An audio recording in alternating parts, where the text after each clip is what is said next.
আপনারা জানেন যে আমাদের ফিন্যান্স বিভাগের ১৫তম আবর্তনের আমাদের ছোট ভাই নুরনবী দীর্ঘদিন ধরে ক্যান্সারে আক্রান্ত এবং তার চিকিৎসার জন্য বড় অ্যামাউন্টের একটা টাকা দরকার, কিন্তু তার পারিবারিক এবং সব কিছু মিলিয়ে আসলে তার পক্ষে এটা বহন করা খুবই কষ্টসাধ্য, যার জন্য আমাদের বিশ্ববিদ্যালয়ে বিভিন্নভাবে শিক্ষার্থীরা একটা ফান্ড রেজ করছে।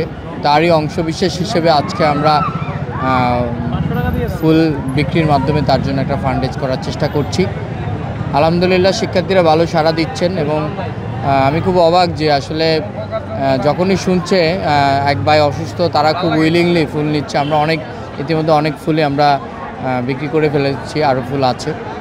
তো আপনারা যারা এই ভিডিও দেখছেন সকলকে অনুরোধ করব, জগন্নাথের যারা থাকবেন বিশেষভাবে, যে আসলে নুরনবীর পাশে দাঁড়ান। আমরা চাচ্ছি না একটা প্রাণ এভাবে আমাদের মধ্য থেকে ঝরে যাক, তাও আবার আর্থিক সচ্ছলতার কারণে। তো সকলকে অনুরোধ নুরনবীর পাশে দাঁড়াবেন। হ্যাঁ, আমরা এটা ছাত্র অধিকার পরিষদের পক্ষ থেকে করছি। যখনই শুনছে আসলে ফুল নিতে আসছে, কিন্তু যখনই শুনছে যে এটা নুরনবীর জন্য বা আমাদের এক ভাই অসুস্থ, তখন কিন্তু তারা যার যার সাধ্য মতো টাকার পরিমাণটা একটু বাড়িয়ে দিচ্ছে এবং অনেকে আছেন যারা আসলে টাকা দিচ্ছেন, ফুলটা নিচ্ছেন না যখন শুনছে যে নুরনবীর জন্য।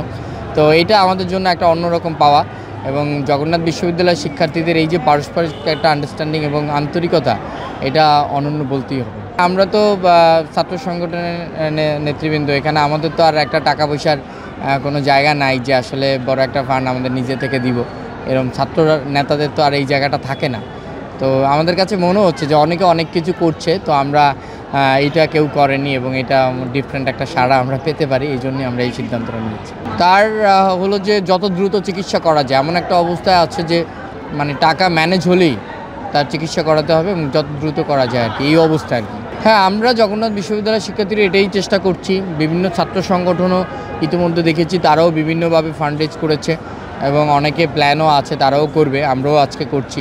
সো এটা দলমতের অবশ্যই ঊর্ধ্বে, এখানে কে কোন মতের এটা দেখছি না। আমরা শুধু চাচ্ছি যে নুরনবীকে বাঁচাতে, নুরনবীর পাশে দাঁড়াতে।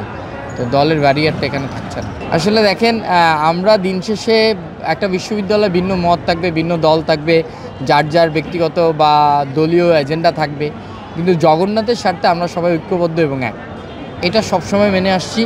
আপনি যদি last long march through Jamuna আন্দোলনটা দেখেন, যেখানে আমরা সম্পর্ক বৃদ্ধির জন্য আন্দোলন করেছি, সেখানে কিন্তু আমরা ছাত্রদল, ছাত্র শিবির, ছাত্র অধিকার, ছাত্র শক্তি, ছাত্র ফ্রন্ট সহ যত ক্রিয়াশীল ছাত্র সংগঠন আছে প্রত্যেকেই কিন্তু কোনো কিছু যদি কিন্তু ছাড়াই কিন্তু আমরা একত্রিত হয়ে জগন্নাথের স্বার্থে লড়েছি এবং আমরা সামনের দিনগুলোতে এই ঐক্যটা ধরে রাখতে চাই, যাতে জগন্নাথের উন্নয়ন করা যায়, জগন্নাথকে আউট অফ বক্সে আমরা নিয়ে যেতে পারি। এটাই আমাদের মিশন।